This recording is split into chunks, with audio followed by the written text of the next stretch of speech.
Welcome to DOJ Pride's combined 30th anniversary celebration and 2024 awards reception. My name is David Heath, and I am the president of DOJ Pride, which is the recognized employee LGBTQ affinity group here at the department.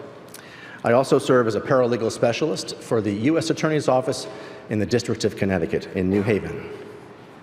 I would like to say at the outset that Attorney General Garland regrets that he cannot join us today, but he's just a bit under the weather. But he wishes us all well on this wonderful Pride Month occasion we're having. And we are honored to have the DAG join us in his stead. Pride Month is a joyful season in the LGBTQ community. And this year is especially meaningful for us as we celebrate the 30th anniversary of DOJ Pride. And we're doing it here in the Great Hall, surrounded by leadership, colleagues, and guests. I would initially like to acknowledge the stellar DOJ Pride Board of Directors. Vice President Gustavo Ruiz joins us on stage. Secretary Andrew Beatty, Treasurer Dylan Phillips, and board members Melissa Arrieta, David Crandall, Catherine Gilbert, Michael Gilliam, and Amanda Vitaretti. 30 years ago, thank you, absolutely.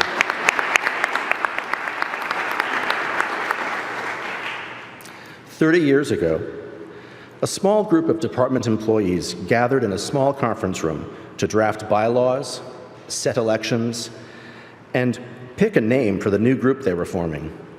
At its founding, DOJ Pride had three primary goals: to end sexual orientation discrimination in our workplace, to educate DOJ about sexual orientation issues, and to serve as a point of contact for both current and prospective employees. Today, DOJ Pride continues to embrace those objectives, but with a clearer, broader understanding of the value of diversity within our community. Beyond merely advocating for gay and lesbian rights, we now actively celebrate, welcome, and represent all members of the LGBTQ community, including our trans and non-binary members. Of course, our community still faces serious challenges and threats, but we know that DOJ lawyers, agents, and staff are working tirelessly and effectively every day to support and protect the LGBTQ+ community. I think events like this give us an opportunity to reflect on our community's struggles and accomplishments, and to recognize the courageous people whose advocacy makes these achievements possible. As former DOJ Pride President Jason Lee once said, "The beneficiaries of change become the guardians of change." And that's what we celebrate today. With that in mind, during the second half of today's program, we will honor two individuals who have made significant contributions to the LGBTQ community. Two individuals who have made our world safer, more informed, and without a doubt, more fabulous. Gustavo will say more about the awards event in a moment. For now, I would like to introduce Deputy Attorney General Lisa Monaco, who I should mention, due to a scheduling conflict, will need to leave shortly after delivering her remarks. But we're very honored and pleased to have her with us today, ma'am. Lisa O. Monaco is the 39th Deputy Attorney General of the United States. As the Deputy Attorney General, she is the department's second-ranking official and is responsible for the overall supervision of the department. The Deputy Attorney General serves as the Chief Operating Officer, and the department's litigating and policy components, law enforcement agencies, and 93 U.S. attorneys report to the Deputy. The Deputy Attorney General advises and assists the Attorney General in formulating and implementing the department's policies and programs. A veteran of the Department of Justice, Deputy Attorney General Monaco served as a career federal prosecutor in several leadership positions across the department. She began her career, She began her Justice Department career in the counsel to Attorney General Janet Reno, and went on to serve as an Assistant United States Attorney for the District of Colombia, where she was a member of the Enron Task Force and received the Attorney General's Award for Exceptional Service. the department's highest award. She thereafter served in several leadership roles: Chief of Staff at the Federal Bureau of Investigation to then Deputy Director Robert S. Mueller III, Principal Associate Deputy Attorney General, and Assistant Attorney General for National Security, the first woman to hold that position. From 2013 to 2017, Deputy Attorney General Monaco was the Homeland Security and Counterterrorism Advisor to the President. Deputy Attorney General Monaco has served in private practice and taught national security law. She is a graduate of Harvard University and the University of Chicago School of Law. Please join me in welcoming Deputy Attorney General Lisa Monaco.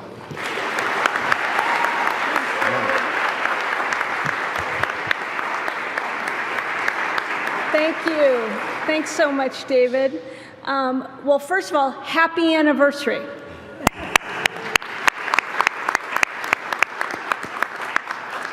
You know, I'm struck by, in David's remarks, he said at the founding, a small group of DOJ employees found themselves in a small conference room.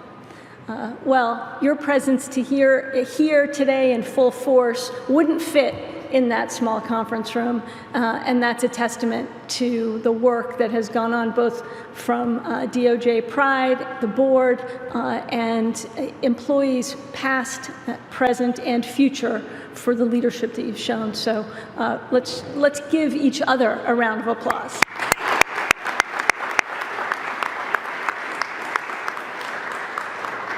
Thanks for letting me join you and give a few remarks to kick off today's anniversary celebration. I really am grateful to be here and to all the department employees, as I said, past and present, who make up DOJ Pride.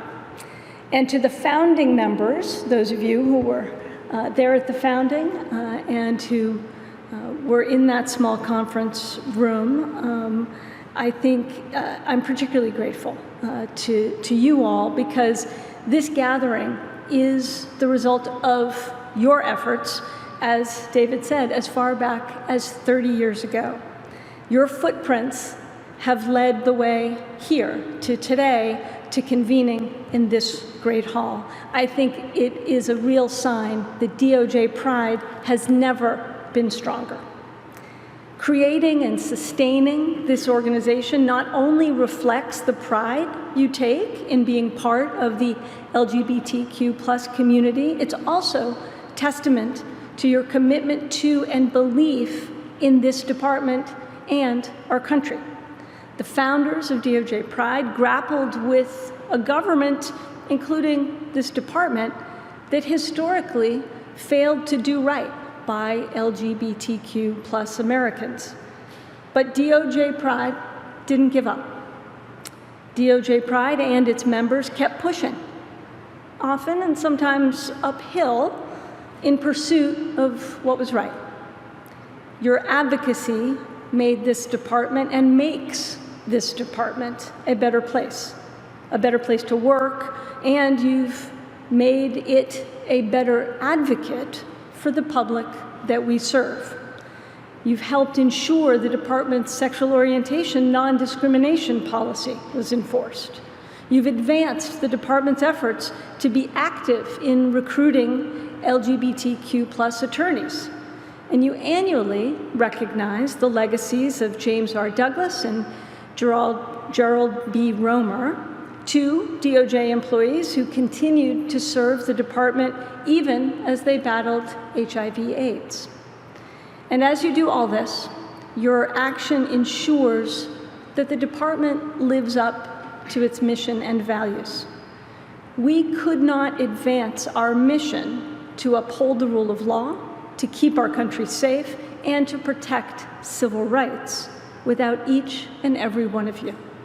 You're vital to your teams, to your components, and to our department. I'm honored and proud to work alongside you, and will continue to do everything I can to support this community. So congratulations on 3 decades of DOJ Pride. Here's to the next 30 years and after.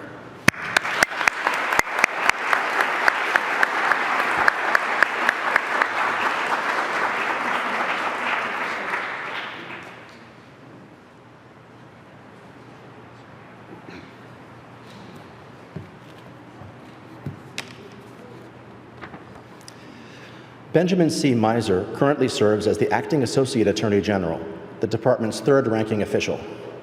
In that capacity, he supervises 13 of the department's components, including all of its civil litigating and grant-making components. Mr. Mizer has served in a number of senior leadership roles in his many years of service at the department, including as Principal Deputy Associate Attorney General, Acting Assistant Attorney General for the Office of Legal Counsel, Acting Assistant Attorney General for the Civil Division, and Counselor to Attorney General Eric H. Holder.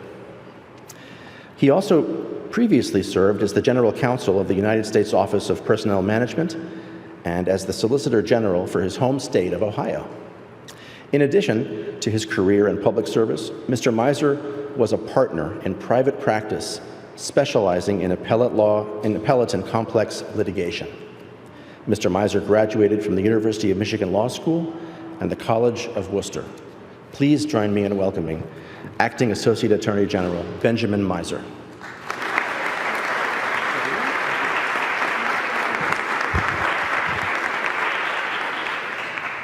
Thanks for that introduction, and it's great to be here. I echo the DAG in thanking all of you for coming out. It's a great turnout, and I'm just a little worried that such a good turnout means there's not going to be ice cream left at the end, which is why I'm here, frankly. I'm kidding. But I am delighted to join the Deputy Attorney General in welcoming you to DOJ Pride's 30th anniversary celebration and to join you in honoring two talented and impressive award recipients. Part of my job as the acting associate is to oversee many of the components that are on the front lines of the department's work to protect civil rights. That includes the Civil Rights Division, Civil Division, and the Office of Justice Programs. And most notably for purposes of today's event, this work includes our efforts to support and protect the LGBTQI+ community. I come to this role not only as a proud member of the gay community, but also as an attorney who has spent many years working on issues important to it, including while here at DOJ. And I think my work on these issues provides a bit of a window into how the department's orientation on LGBTQI+ rights has evolved over the last 20 years or so. Early in my career, I actually litigated against the Justice Department in arguing that the military's don't ask, don't tell policy was unconstitutional. My clients lost that case at the time, and we were devastated. But happily, Congress remedied that injustice just a few years later by eliminating the discriminatory don't ask, don't tell policy and allowing gay and lesbian service members to serve their country openly. Here at DOJ, while serving as a Deputy Assistant Attorney General in the Office of Legal Counsel, I was very proud to work on a cross-department team implementing the Supreme Court's decision in the Mizer case, which invalidated the Defense of Marriage Act, or DOMA. It was a joy to advise the White House and federal agencies, including the Justice Department, on how to fix DOMA's discriminatory remnants by affording benefits to same-sex couples consistent with law. Soon after that, as a counselor to then Attorney General Eric Holder, I advised on the decision to change the department's litigating position and assert that discrimination on the basis of gender identity is sex discrimination prohibited by Title VII. And finally, it was a great honor as the head of the Civil Division at the time to see my name included on the United States' brief in the Obergefell case and to sit in the courtroom as then Solicitor General Don Verrilli argued passionately and successfully in favor of marriage equality. Of course, even as we recognize how far the law has moved through this sampling of cases, and specifically on equality issues important to the LGBTQ+ community, and also with thanks to the tireless advocates who helped make that happen, we all know that there's a lot more work left to be done.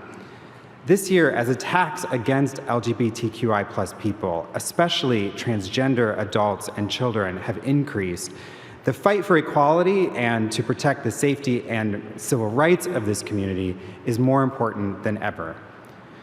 The Department of Justice is fully engaged in that fight, and our efforts to advance equality and equal justice span the entire department. We are deeply troubled by any bias-motivated act of violence and will never hesitate to hold perpetrators of hate crimes accountable. This includes crimes meant to instill fear in LGBTQI+ communities and to shatter the safety of spaces such as Club Q in Colorado Springs, Colorado, and in the town of Basin, Montana, when an armed man fired his AK-47 into the home of a woman with the intent to rid the town of its LGBTQI+ residents. And it includes crimes that rob people of their humanity, like the senseless murder of Dime Doe in South Carolina and the violence committed against so many other transgender women of color across the country. We're also pursuing litigation in multiple states to protect access to gender-affirming healthcare for transgender adults and minors. The department also supports the fight for equality by funding organizations and state and local agencies working to develop their own innovative programs to prevent hate crimes and to provide culturally sensitive and trauma-informed support to survivors. These are just a few of the examples of the range of work we're doing across the department to advance the fight for equality. And although we've made a lot of progress, there's a lot more work left to be done. We will not let up in our fight to ensure equal justice for everyone, regardless of what they look like, how they worship, or whom they love. So thank you for coming. Congratulations to Professor Isaacs and Dr. Sherry, and happy, safe, and joyous Pride Month. Thank you.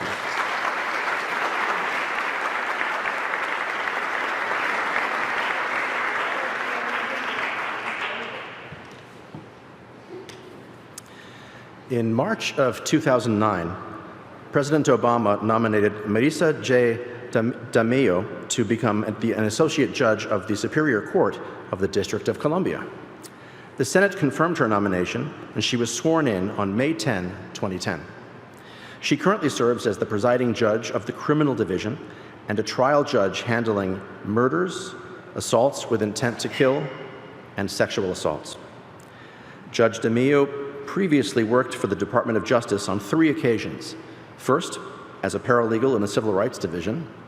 Next, as an honors program trial attorney in the Civil Rights Division. And finally, as an assistant United States attorney at the U.S. Attorney's Office for the District of Columbia. While serving as an honors program trial attorney, Judge Demeo co-founded DOJ Pride and served as its first president. She also worked for the Mexican American Legal Defense and Educational Fund, MALDEF, and as an adjunct professor at Howard University School of Law and Georgetown University School of Law. Please join me in welcoming Judge Marisa J. Demeo.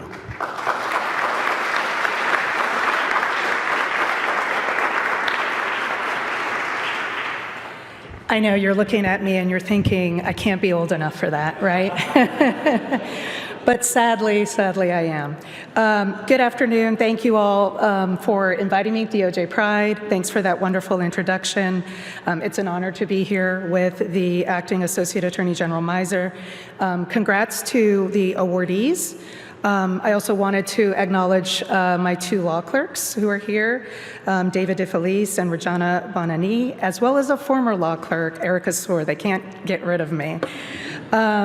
Let me start where I think is most relevant to today's celebration, and I'm going to dial us back, for those who are old enough, to a time you might remember, and for those who were born after this fact, it's a history lesson.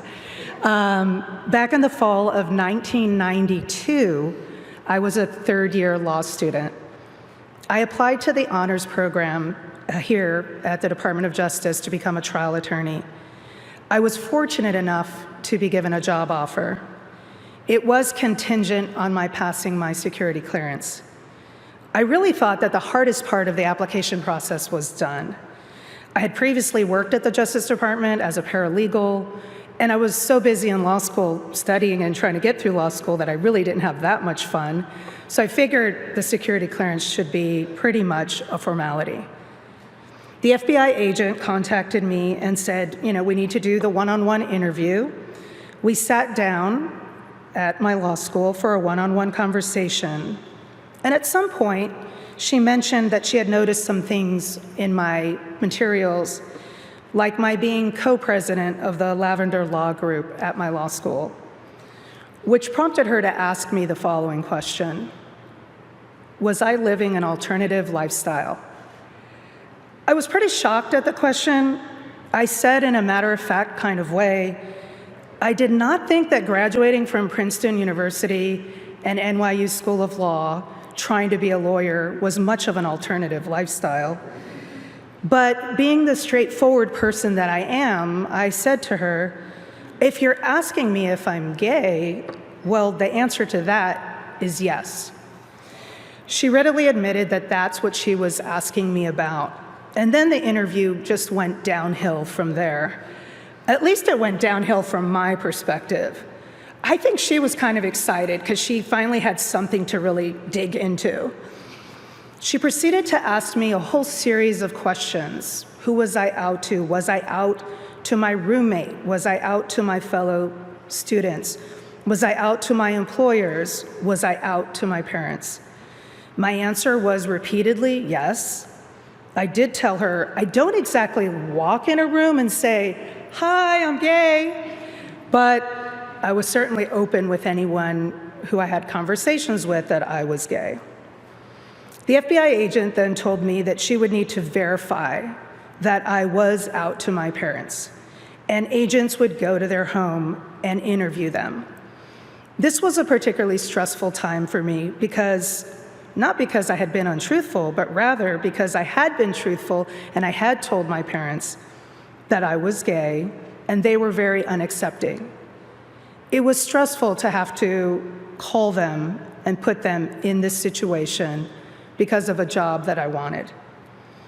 It was particularly stressful when I called them and told them that FBI agents would be coming into their home and asking them if they knew that I was gay.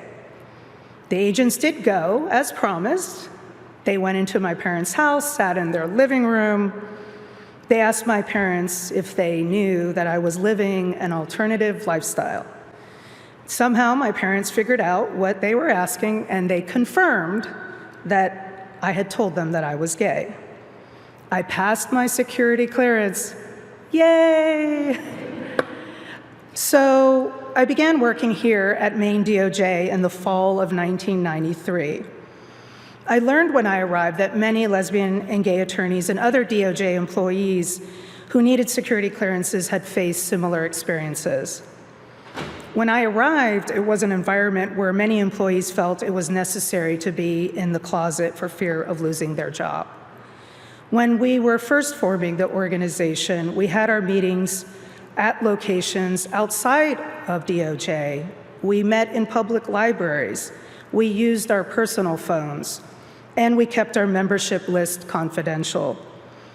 When we created flyers, since emails and internet were still really not that big a thing back then, some DOJ staff refused to hang the flyers, even though that was their job, to hang flyers about different events at the department.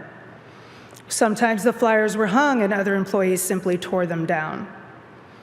These experiences shaped our early business agenda. We were able to formally be recognized by the Department of Justice. We worked successfully to have the security clearance policy changed. We also worked successfully through the regulatory process to add sexual orientation to DOJ's non-discrimination policy in 1996. We also worked with the EEO office to put in place procedures for investigating and remedying complaints of sexual orientation discrimination. While I did serve as DOJ Pride's first president, these successes were due to the efforts of many courageous LGBT employees, some of whom are in the room today, as well as the DOJ leadership, including Attorney General Janet Reno. I'm so happy to see that DOJ Pride is thriving still today. My journey of creating a fair and equitable place for everyone continued throughout my career, while at the same time I have been treated differently because of my sexual orientation and for not conforming to gender roles or stereotypes. After President Obama came into office, his first judicial nominees in 2009 were for the D.C. Superior Court: Florence Pan, who now serves on the D.C. Circuit, and myself. As you may know, judges on the D.C. Superior Court are Article III judges. We have to be nominated by the President and confirmed by the Senate. Judge Pan sailed through, but I was blocked.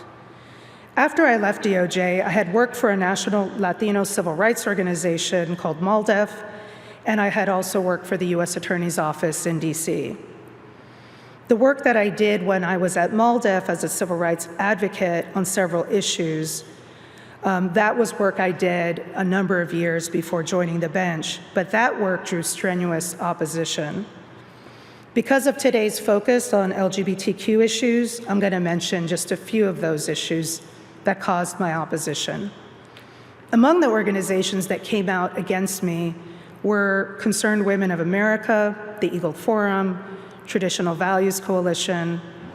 The Traditional Values Coalition opposition letter included this in their letter: as an open, radical lesbian, Demeo has openly condemned the effort to amend our Constitution to protect marriage as a one-man, one-woman union. Demeo supports gay marriage, claiming it is a constitutional right.